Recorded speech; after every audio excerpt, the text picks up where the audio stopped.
গতকালই নবান্নে মুখ্য সচিবের সঙ্গে বৈঠক হওয়ার পর, অর্থাৎ স্পেশাল যে টাস্ক ফোর্স এই হাসপাতালগুলোর জন্য করা হয়েছিল, সেই বৈঠকের পর রাত্রির 2:30 নাগাদ তারা মেল করে তাদের সমস্ত দাবিগুলোকে নিয়ে।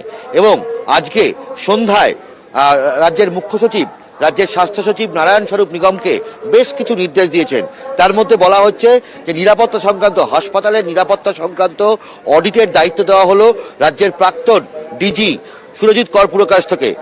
এবং হাসপাতালগুলোতে, সরকারি হাসপাতাল, মেডিকেল কলেজগুলোতে পর্যাপ্ত পানীয় জলের ব্যবস্থা, ওয়াশরুম, অন ডিউটি রুম এবং কি সিসিটিভির ব্যবস্থা করতে হবে।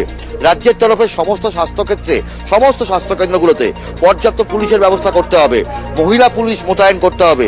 এছাড়া সমস্ত স্থানীয় থানাকে রাতের বেলা ডিউটি করতে হবে। এবং এরই সঙ্গে যেটা বলা হয়েছে, চিকিৎসক ও স্বাস্থ্যকর্মীদের নিরাপত্তা নিশ্চিত করতে প্রতিটি হাসপাতাল ও স্বাস্থ্যকেন্দ্রে বসানো হবে প্যানিক বাটন। অর্থাৎ যদি কোনো জরুরি ঘটনা ঘটে, সঙ্গে সঙ্গে সেই প্যানিক বাটনে টিপলেই তা যাতে পুলিশ জানতে পারে। এবং আভ্যন্তরীণ অভিযোগ গ্রহণ কমিটি এবং অন্য কমিটিগুলোকে সম্পূর্ণরূপে সচল করতে হবে।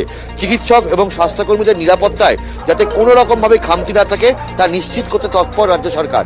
এবং এরপরই আন্দোলনকারী ছাত্ররা তারা জেনারেল বডি বৈঠকে বসে। 26টা রাজ্যের সরকারি বেসরকারি মেডিকেল কলেজের যে আন্দোলনকারী ছাত্রদের যে বৈঠক, সেই বৈঠক হয়। এবং সূত্রের মানে এখনো পর্যন্ত তারা জানায়নি, তবে সম্ভাবনা আগামীকালই এই অবস্থান বিক্ষোভ এবং এই কর্মবিরতি তারা প্রত্যাহার করতে চলেছে। এবং আগামী পরশুদিন থেকেই তারা ধাপে ধাপে কাজে যোগ দেবে। প্রথমে এমার্জেন্সি পরিষেবা, অর্থাৎ জরুরি পরিষেবায় তারা কাজে যোগ দেবেন, এবং তারপরে তারা ইনডোর এবং আউটডোর পরিষেবাগুলোতেও কাজে যোগ দেবেন। যে জায়গা থেকে কালকে আমরা নবান্ন সভাগৃহে চিফ সেক্রেটারির সাথে মিটিং করতে গিয়েছিলাম, 5.5 ঘন্টা ধরে আমরা মিটিং করি, এবং শেষে তো কি দেখা যায় যে আমরা কিন্তু মেলের কপি আপনাদের পাঠিয়েছিলাম যে আমাদের সেফটি সিকিউরিটির যে দিক থেকে আমরা কি বোঝাচ্ছি, সিসিটিভি হোক, প্যানিক বাটন হোক, এগুলো যেমন রয়েছে, তেমনি জনস্বাস্থ্যের প্রশ্নটি আমাদের কাছে অত্যন্ত প্রয়োজনীয়। প্রত্যেকটা মানুষ, আপামর পশ্চিমবঙ্গবাসী, তারা প্রত্যেকে যদি স্বাস্থ্য পরিষেবা ঠিকভাবে পান, তাহলে আমাদের জুনিয়র ডাক্তারদের সুরক্ষাও অনেকটা সুনিশ্চিত হবে। সেই জায়গা থেকে বেশ কিছু প্রস্তাব আমরা দিয়েছিলাম।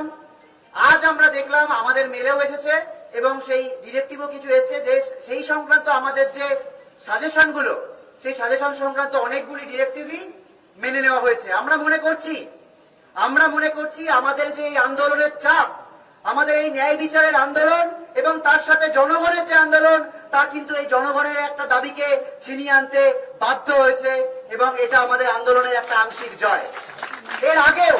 এর আগেও কলকাতার নগরপাল বিনীত গোয়েলকে তার পদ থেকে আমরা টেনে নামাতে পেরেছি, আমরা ডিএমই ডিএইচএস কে এখান থেকে অপসারিত করতে পেরেছি। কিন্তু মনে রাখতে হবে, এখনো স্বাস্থ্য দুর্নীতির একদম মাথায় যে বসে আছেন প্রিন্সিপাল হেলথ সেক্রেটারি, তিনি এখনো বসে আছেন। মাননীয় মুখ্যমন্ত্রী বলেছেন যে সময় লাগবে, আমরা সেই সময়ের অপেক্ষায় রয়েছি। এবং আমাদের 5 নম্বর দাবি যে আর একটা অভয়া যাতে না হয়। আমরা বারবার বলেছি, সুপ্রিম কোর্টে এই নিয়ে লিগ্যাল ফাইট কিন্তু আমাদের চলবে। এই যে থ্রেট কালচার, এই থ্রেট কালচারকে সমূলে বিনাশ করার জন্য প্রত্যেকটা কলেজে এনকোয়ারি কমিটি বসাতে হবে। তার জন্য সেন্ট্রাল ডিরেক্টিভ থাকতে হবে, প্রত্যেকটি জায়গায় সিলেক্টেড নয়, এই যে সিলেক্টেড মেম্বারদের মাধ্যমেই আসলে এই থ্রেট কালচার চলে, কিছু মানুষকে সিলেক্ট করে নেওয়া হয়। সেই জন্য প্রয়োজন একটা গণতান্ত্রিক নির্বাচনের মাধ্যমে সুষ্ঠু একটা পরিবেশ তৈরি, যাতে এই থ্রেট কালচার না চলতে পারে।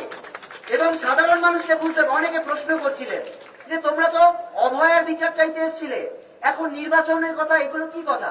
আমরা তাদের মনে করাতে চাই যে আমাদের ন্যায় বিচারের আন্দোলন, অভয়ার আন্দোলনের জন্য, অভয়া যাতে ন্যায় বিচার পায়, সেজন্য যেমন আমরা কালকে সিবিআই অভিযান করছি, সিজি অভিযান করছি, ঠিক এই কথাটা মনে রাখা দরকার যে আর একটাও অভয়া যাতে না ঘটতে পারে।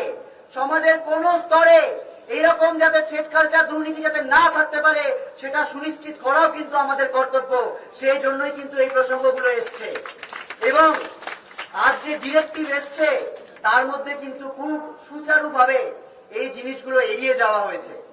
আমরা আজকে যে বন্যা পরিস্থিতি তৈরি হয়েছে তার কথা মাথায় রেখে, এবং আংশিক যে জয় আমরা পেয়েছি সেই জয়ের কথা মাথায় রেখে, আমরা কালকে মিছিলের পর নিজ নিজ কলেজে ফিরে যাব, ধর্ণা মঞ্চে ফিরে যাব এবং আমরা একটা স্ট্যান্ডার্ড অপারেটিং প্রসিডিওর তৈরি করব, এসওপি, যে এসেনশিয়াল সার্ভিস বলতে আমরা কি কি মনে করছি এবং আমরা আংশিকভাবে, মনে রাখতে হবে আংশিকভাবে আমরা সেই এসেনশিয়াল সার্ভিসে কিন্তু পরশুদিন থেকে জয়েন করছি, এটা দেখানোর জন্য যে আমাদের সদিচ্ছা রয়েছে এবং আংশিক জয়কে স্বীকৃতি দিয়ে আমরা জয়েন করছি। কিন্তু আমাদের যে যে জিনিস পাওয়া বাকি আছে তার জন্য কিন্তু আমাদের আংশিক কর্মবিরতিও চলবে, রাজপথেও আমাদের আন্দোলন চলবে, সুপ্রিম কোর্টেও আমাদের আন্দোলন চলবে এবং অভয় আর ন্যায় বিচারের আন্দোলন, অভয় আর ন্যায় বিচার কিন্তু আমরা ছিনিয়ে আনবই।